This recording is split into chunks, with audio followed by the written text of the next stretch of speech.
Thanks for tuning in to the EthnoCO podcast, where our motto is helping people, help plants, help people. Please check out the links below and donate to our GoFundMe and Patreon to support the show. We want to bring you a podcast that is inspiring, exciting, and scholarly, and share a bit of our curiosity about plants, people, anthropology, botany, shamanism, native cultures, environmentalism, and adventures in ethnobotany. Enjoy the show. Year is 1918. You're a French soldier looking across what was known then as the Western Front. It stretched from the English Channel all the way to Switzerland. And as you looked across this expanse of land, in some areas it was miles wide or even a couple hundred yards wide, and in other areas it was tens or hundreds of miles wide. It's known as the Western Front. And this landscape was completely and utterly destroyed. It was filled with shell holes. The ground was polluted with powder from the shells, with dead bodies, the bodies of animals and humans. And you look across this landscape and you think, what in the world are humans doing? How could we create such a place that destroys all life? Human life, animal life, even the earth is poisoned with the lead and the other things that are in the ground. And you also think to yourself, you think, you know what? If we can, through so much effort and use of resources, create such destruction, surely we can create the opposite. And we can become the gardeners of Eden. So me and Callum are here, and we're going to talk about a concept that me and Callum came up with years ago. It was like 10 years ago. I know. And we're just now getting to the point where we're making it a little more concrete, at least by making sort of a podcast talk about it. But yeah, Callum, if you want to introduce yourself just briefly and maybe some of the ideas you have about this, that'd be great. Yeah. I'm Callum. I'm Australian, and I met Scott over in Peru, where we met at the city of Cusco in the Andes, and we, over the years, multiple years, multiple revisits, we've trekked, we've worked in the Amazon, we worked in the Andes, working with a lot of indigenous people, volunteering our time to learn more about the amazing diversity of cultures down there. And Scott's turned into a company now, EthnoCO, which is an incredible outfit for anyone who's looking to go down that way. Since then, in between those visits, I would work in Australia as an environmental manager, project manager and consultant for mainly ecosystem restoration projects around my state, which is around Melbourne, in southern Australia, and mainly focusing on small and large scale reforestation projects, wetland construction, wetland restoration, and arboricultural or forest management, along with other side projects in setting up agroforestry and farm design for private landholders. So working with all of the positive possible options that we have to create better landscapes, create better livelihoods, and design a landscape for the next 100 years, really. Or the next, be the overall goal. Or the next 1,000 or 10,000 years, right? Yeah. So yeah, Callum is someone that I've talked to many people about this concept, but Callum is one of the people that really, truly, originally helped me come up with it. And we would sit around usually in Cusco, Peru, or sometimes in the Amazon rainforest of Peru, and we'd chew coca leaves and smoke cigarettes. Callum doesn't smoke, but I would smoke cigarettes and just talk for hours and hours and hours about this concept, about humans. If we can be such a destructive force, we could be a creative force as well. But Callum is one of the few people I know that seems to really live he lives the concept, and he is dedicated to creating a better world, a more biodiverse world. And he does these things like his tree planting projects in Australia, wetland restoration, which we'll talk about in a little bit. But I guess I had an idea, and it was that I was thinking about how beavers alter their environment. And beavers actually, they change there are species that changes their environment in a quite a profound way. I mean, they dam up rivers and they fill it up with water. So it's not something very, very subtle.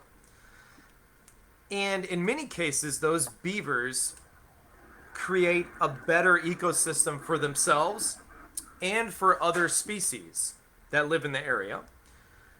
And I was thinking, humans can do the same thing. So we are changing our ecosystem. Usually now it's for the negative, but it doesn't have to be. And that humans could, like the beaver, alter their environment in a more positive way, change their environment, and sort of become the other name we had was stewards of the forest, which I'm certainly not the first one to use that. I'm probably not the first one to use Gardeners of Eden, but that we can, long story short, we can alter our ecosystem to not only benefit ourselves, but to benefit other species as well. So, yeah, I don't know, Callum, if you have something to add to that. Yeah, they're known, beaver among a number of species worldwide, they're called ecosystem engineers. And to a degree, every species on the planet is an ecosystem engineer. So it might be about getting away from these ideas of something's good or bad, destructive or creative or whatever. Every species has the potential to do all of that. And we need all of that as well, as a natural cycle of disturbance and regeneration and all of that. So beavers just, you can see beavers as completely selfish as well. They're creating their own habitat, enhancing their own habitat for their own protection. But accidentally, as a byproduct, they create a wetland system that might not have been there at all. In the middle of a stream, stream could be very ephemeral, dry up every summer. The species have to leave. But the beaver creates a system there where it benefits itself, but it benefits a huge diversity of species that also align with the beaver's created habitat. And that can be drawn across to ideally where humanity could be going, where we do have the power, we have amazing potential for creation, engineering, change, adaptation, where we put more effort into creating systems that benefit ourselves, benefit livelihoods, human health, human happiness and well-being, but also have either a secondary or even a primary benefit for the highest diversity possible of species that we live amongst. Whether that's completely selfish for us, whether we need biodiversity for ourselves, or just for the ethical decision that it's the right thing to do. That is a direction that we can go in. And I mean, a lot of my work is I guess, providing large-scale beaver services, which is like creating huge hectareage of wetlands that weren't there previously. May not have been there for 200 years. Maybe they've never been there as well. But we're creating systems that can now become oases in urban environments. And Callum, so tell me, really quickly, why are wetlands so important in Australia, and why is there a vested interest among the government and I think even private organizations into creating and maintaining these wetlands that, if I understand correctly, they were often there in the past, or is that not always the case? Yes. Are you making new wetlands sometimes, or mostly? Yep. Yeah. So I'm in southern Australia, so it's a Mediterranean climate. So typically it's a wet, cool winter and hot, dry summer. So looking at the landscape and what we know from the landscape and what it might have looked like before large-scale urbanization or manipulation happened, is it was a land of chains of ponds and a flooding, drying cycle. And we got really busy and really good at draining those areas to put in farmland or towns or the multitude of other things that we've done to this landscape. So a lot of areas would have been huge areas of wetlands, or at least a matrix or a complex web of hydrology. So waterways, ponds, ephemeral areas that dry out and flood. Australia's ridiculous in terms of the hydrological change. They say in a summertime your stream can go from a ratio of 1 to, in a downpour event, it can go up to 14 times as large. So Australia is largely a country that floods and expands and floods across the landscape and then dries up afterwards. So we need to utilize all that water that doesn't fall that often. And I think that's what it had been for millennia. And the local indigenous people would have been absolutely living in an absolute Eden down there, harvesting all kinds of things. So now, after that, moving through history, we've changed the landscape, farmed it particularly, and urbanized it.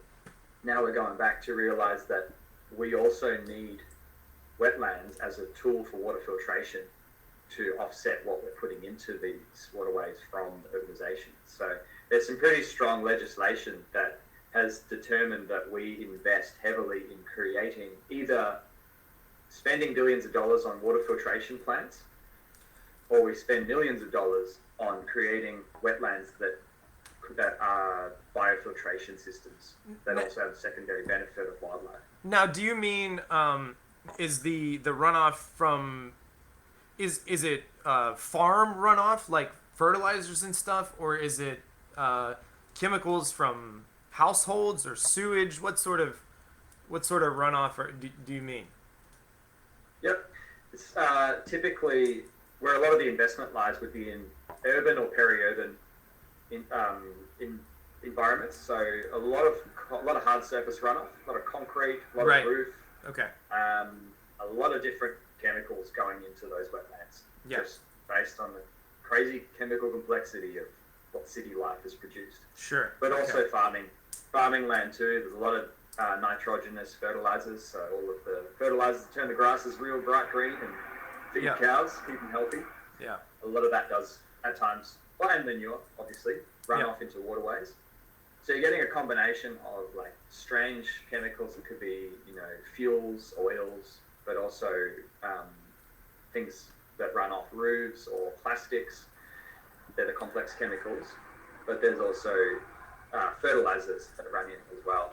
And the amazing thing about what we've discovered about a lot of native Australian aquatic species in particular is a lot of them have a really high tolerance to bioaccumulate and bioprocess a lot of these contaminants that flow into wetlands. Mm-hmm. And we're finally learning that wetlands have always been the kidneys or the liver of the earth, the filtration units that process what is coming into them and then clean it up, utilize it for nutrients, and then send water out the other end cleaner than what came in. So we're finding these plants are breaking down things like hydrocarbons, like petrol, diesel. They are breaking them down. They're breaking it down with the combination of plants and the microorganisms that live on the plants. Yep. They're actually, with their amazing biological engineering capacity, they're breaking down these molecules, turning them into food, basically. And what they can't break down, they're actually bioaccumulating into the plants. So heavy metals and things are being sucked up into the plants and held there. That's amazing. So in one sense, I suppose not in the sense of heavy metals and stuff like that, but in the sense of nitrogen fertilizer and stuff like that, the plants are benefiting from some of these fertilizers and stuff. The wetland plants, let's be clear, instead of them just being washed into the ocean. And obviously the humans are benefiting from those pollutants being distributed downriver or into the oceans. That's something I wanted to touch on is, so you said that in ancient Australia, there was much more of these wetlands that regulated the flow of rivers, pollutants, stuff like that. That reminds me of, in North America, the grasslands that the Native Americans, we think about the buffalo on the grasslands in North America, the Native Americans hunting buffalo, antelope, these sort of grassland species. We think of those as natural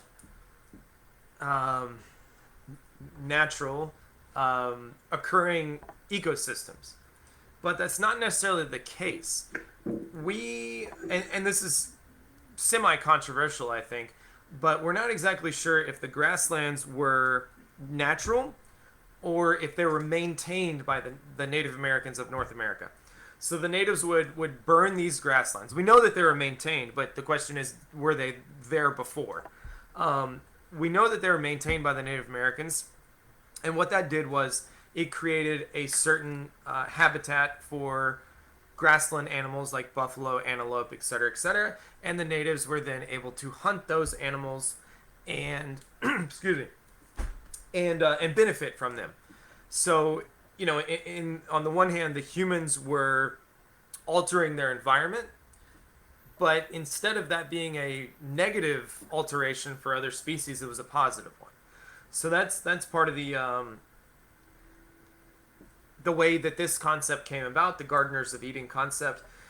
But the real way it came about was when I learned about anthropogenic forest in the Amazon.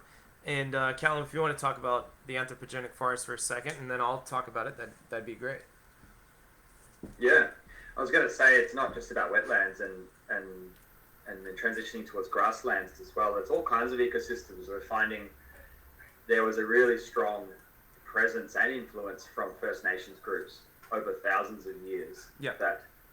And it's transitioning our understanding, our scientific understanding of this wilderness idea of colonists generally arrived and saw bushland and forests and thinking that was wilderness. It was actually a quite intensely in some parts managed ecosystem. Exactly. And that's why it remains so healthy. It would have been burnt, would have been harvested from, would have been disturbed in some ways, would have been hunted. Yep. Manipulated in some ways, and there was a lot of amazing planning that went into that for a long time. That benefited people and benefited the ecology of the area too. So anthropological forests is another example of that Scott and I have been kind of bouncing off when we're spending time in the Amazon. Amazon has has thousands of years of history, but 500 years of history of some pretty bad pandemics that went through and reset a lot of these areas, wiped out a lot of native people, and changed the way the forest was managed. And so we're not sure how old it was, but say older than 500 years ago, the forests would have been managed in almost like a giant agroforestry system, where people would have been tending to food and medicinal tree and crop species, particularly tree species, the perennial species that live for tens or hundreds of years even, and utilizing those resources and conducting their swidden agriculture, their little small scale slash and burn, and then allowing that to lay fallow and moving on to somewhere else. But the diseases came through and wiped a lot of the population out 500 years ago. And since then, in the recent 500 years, forests have changed and regrown. And still to this day, though, if you're with the right native guide, they can point out where the old anthropological, anthropogenic forests are. And they'll have their own names for that. They'll just say, oh, this is where the old people lived. Right. And you're like, what? How? How do you know that? And they're like, oh, just look at all these trees. They were planted. Yeah. And there'll be ancient trees, but they might be palms or fruit trees or nut trees that would have been tended to for a long time. And now we're discovering that that's a huge part of the Amazon that has actually been found to have a really, really high density of species diversity in those areas too.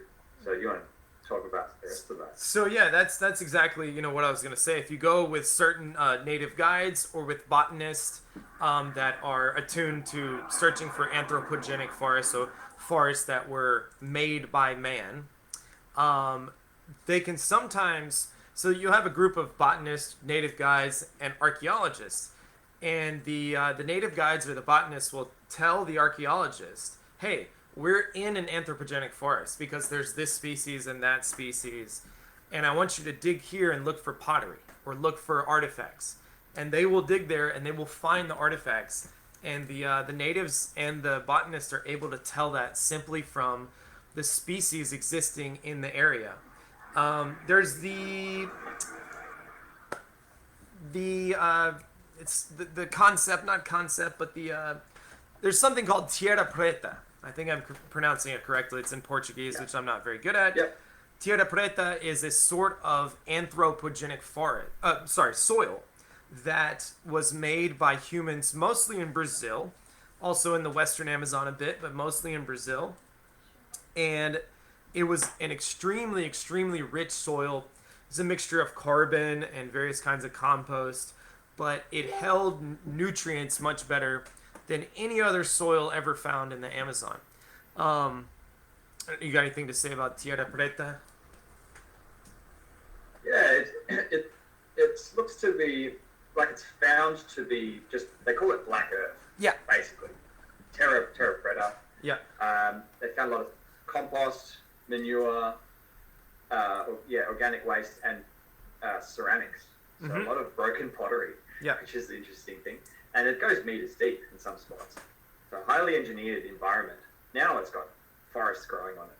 But maybe it was discovered by land clearing or however. Maybe, the natives took the anthropologists there to study it. And they found some of the farmers that have taken some of that land have spoken about, like, some Amazonian soils are extremely poor. They're this reddish or yellowish, bleached, well, not bleached, they're leached soils. So with all the rainfall, a lot of nutrients wash away every single day almost. So it's known as being too poor to sustain high populations of people through history. So scientists have just written it off as there never could have been any civilizations developing there. But now, as we're discovering this Terra Preta that can support meters of topsoil, and a lot of the modern farmers can grow things on them for decades and decades without really manipulating it at all, finding it's extremely fertile. So they think it's a combination of the soil engineering that the people from hundreds of years ago were doing to that allowed it to hold on to microorganisms and nutrients and allow for the sustainable production of food and other crops there, which is radically shifting from what was around them, which was this very, very different, impoverished soil. Yeah, so I suppose the thing that I find the most interesting about the anthropogenic forest is that they are more biodiverse than virgin, pristine, untouched rainforest. And that's something, like, if you look at organizations like Survival International, who helps support indigenous people, especially isolated or uncontacted, in quotes, indigenous people, they promote that the indigenous people continue to live on the land and protect the land because they know that throughout history, humans with the correct, with a light touch or with the correct sort of touch on the forest, the correct sort of manipulation, we can actually create a more biodiverse forest than virgin, pristine rainforest. So that's very important. So that gives us the idea that we people don't have to be a destructive force when it comes to other species on this planet. We can be a protective force, and we can create a better world for ourselves and all species, so that we can be the gardeners of Eden. But I guess the reason why me and Callum are talking about this particular concept, and sort of trying to inspire people to accept that we can improve the planet, we can improve lives for ourselves and for other species, because there's a lot of people out there that have already sort of figured out the nuts and bolts of climate change and of how to fix the planet. Callum, you had mentioned, I can pull up the message, you had mentioned, I think, maybe an author in 3 different books of sort of how to help regenerate the planet. Do you remember what those were? Or I can pull them up. Yeah, Paul Hawkins is an amazing American author who founded the Drawdown Project, and he's an editor. So he's an author and editor, but he's brought in dozens of other authors to co-write these books, and they're basically guides. First book's called Drawdown, and the sequel, I guess, is called Regeneration. So Drawdown is the most comprehensive guide ever proposed to reverse climate change. And it breaks down every single thing that we can do and the amount of CO2 it can sequester and the cost benefit analysis of that. And it came up with some very, very interesting findings. I think there's about 60 different options there.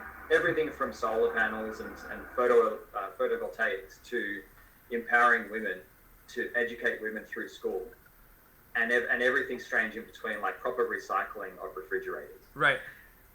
And that outlined our whole plan, quantitatively analyzed as to where should we put our money, what kind of return on investment, so to speak, can we get from that. It's all laid out. Yeah. It's all peer reviewed. And regeneration, the sequel to that, which was basically, how do we do this all in one generation? If we have effectively one generation to make huge changes and achieve our huge goals, which are totally possible, what do we have to do that? So he's basically fast tracking his first book into how do we put all of that into this very generation here, not next generation, not one after, it has to be right now. Yep. That's a great read, and bringing this all in together and building on these personal, cultural, philosophical changes of mindsets that we need to have if we really want to call ourselves like global villages. You know, people, this is our real home and our only home, and how do we change our mindsets as to how do we steward this planet? So I think originally mine and Callum's idea was that we were going to write a book that would be, this thick, and it was going to have a step-by-step process, or it was going to explore every facet of how to fix this planet. Well, we fairly quickly found out that there's people that know a lot more about this perhaps than we do, for sure than I do, and that might not be the best place to focus our energy. Maybe the best place to focus our energy would be to changing people's minds. There was a scientist, and I cannot find this meme. If anybody out there in internet land can find this meme, it was a picture of a scientist, and he had a caption above his head. At least they said he was a scientist. Who knows?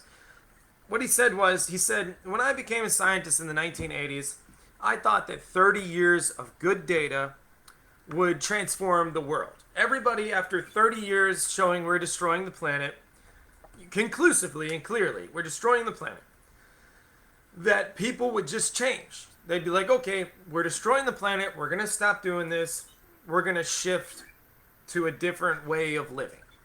And he said that did not happen. So what we don't need is more data. What we don't need is more studies. I mean, we always need more studies and more data. But as far as affecting real change among your average people, your average corporations, your average governments, what we need is a spiritual and a cultural shift. And the reason why I wanted to talk about this today is how are we going to make that cultural shift? Because it seems that's more important than the data, than the facts. I think psychedelics, plant medicines are an interesting facet of that, and maybe that's something we could talk about another time. I wanted to touch on it briefly because it is a very important thing. A lot of people, after using plant medicines, get the realization that we need to save the planet, and maybe that is part of the cultural shift. But I think a really inspiring aspect of it is that humans don't have to be a destructive force in this planet. They can be a positive force. Just because we exist, we don't have to destroy things. I myself did not necessarily believe that humans could be a positive force. I figured the more humans, the less of other species, and the more other species would suffer. And that doesn't have to be the case. I mean, there's plenty of things proving that does not have to be the case, that just because there's more humans, other species have to suffer. Now, of course, there's a limit. We can't have 100 billion people on the planet. I mean, there's a limit somehow. But that we can learn to live not only in balance. People always talk about living in balance. I think if we can go beyond that and not only in balance, but we can improve the situation for many species and humans at the same time if we live in the correct proper way. So, yeah. Anything to add to that? Definitely. No, it was a really interesting finding. Data, science, it's all extremely important. Talk to land managers like myself. We always want more data. We always want more information. But what shifts populations and cultures into turning points which is said to be about 10% of a certain community or population subset. That once you reach that stronger minority, then things start shifting in the mainstream too. And we're seeing parts of that change on a large scale as well in different ways. And one of the areas that I've been involved in is basically nature-based solutions and a lot of reforestation-based carbon offsetting. So, or biodiversity offsetting. There's all kinds of natural capital being devised by economists too today. Right. Devising how do we value trees, plants, biodiversity, waterways, water health, water clarity, all of that. They're quantifying it. How do we put a dollar on it? And then now, that's not brought about generally by legislation. That's a really strong part in it. It's actually the consumer that are shifting corporate values and corporate mission statements. There's a huge, I would say, very strong minority, if not the majority, of large corporations now that are shifting towards carbon neutrality by 2050, 2035 even. Yeah. And that's in their bottom lines now, which is amazing to see such a large scale change. And that is translating into loads of investment, not only coming from charity groups and grants and people giving $10 to someone, as a donation. This is huge funneling of capital from the highest earning organisms, organizations on the planet, sure, these corporations, into environmental restoration projects so they can offset their own activities, which they might have to offset a certain amount of carbon, so they have to plant a certain size forest. Or they, just as we do, just as the city of Melbourne will be polluting our waterways to a degree, well, we're investing in building enough wetlands to offset that and hopefully create a sustainable system that reaches that balance again, where we're not raising the level of nutrients. So one day we wake up and our whole bay is just filled with red algae. Yeah. And it's all eutrophied and everything's dead. We're trying to hold that in a balance there. So it's amazing to see that cultural change, the personal and philosophical change, brought about by people and corporations following that because they want to keep making money. They want to have the best image possible. They want to be the most competitive, and that might mean they're the most ethical too. If they're marketing that as the more ethical brand over this one, if people are choosing to buy that more ethical brand, then that's what's being shown as a real shift now. That's happening right now. In the last 5-10 years, it's really taken off. Yep, absolutely. Yeah, I think people vote with their dollars, and if we have that cultural shift in the mindset of people, then the corporations and governments will have to follow. And I suppose we'll wrap up here. We've been talking about 30 minutes, and this will be the concept. But if you guys like this stuff, we'll continue talking about it more. We might do 45 minutes or an hour next time. But just to add that just because we're improving the environment doesn't mean we have to constantly make sacrifices for our lives. In fact, we could create a better world where we're happier, our communities are happier, the species around us are happier, trees are happier, and biodiversity is happier. Everything is more cohesive and positive for all species. But I think we'll wrap it up for tonight. Callum, if you want to add anything else. Yari was going to ask a question, but he hasn't responded yet. But yeah, if you want to add something, Callum, feel free to do that. And then I think we'll wrap it up for tonight and probably come back to y'all a different... Oh, wait, Yari did say, sorry for the interest rate text. In order to survive in a corporate... He said, good start was his last comment. Well, thank you, Yari. And hope to be back hope to be back soon. But Callum, if you want to add something, please do. Yeah, well, it's more than just us two talking on this platform. This is a platform for collaboration and a joint discussion. So it'd be great to hear all kinds of opinions, insights, or people that want to be involved, for sure. Just reach out, send us a message, write us an email. That'd be really great to get a broader conversation going. And yeah, we'd be really excited to do another one of these. Yeah, absolutely. Callum, you're welcome to share anything you would like. I'm going to share my website. Well, my Facebook, which I'm sure you guys can see, is Scott Light. And my website is www.ethnoco.com. That's ETHNOCO.com. And we are the Ethnobotanical Conservation Organization. So feel free to check that out. And I'm going to wrap it up, but I'll let Callum say anything he needs to say, and then we'll cut it off, and we'll see you next time. Yeah. Now we'll put a few contact options up in the description, I guess. Yep. And we'll go from there. Yeah. Look forward to doing it again. Excellent. Thank you, guys. Thank you, Callum. See you guys. Bye.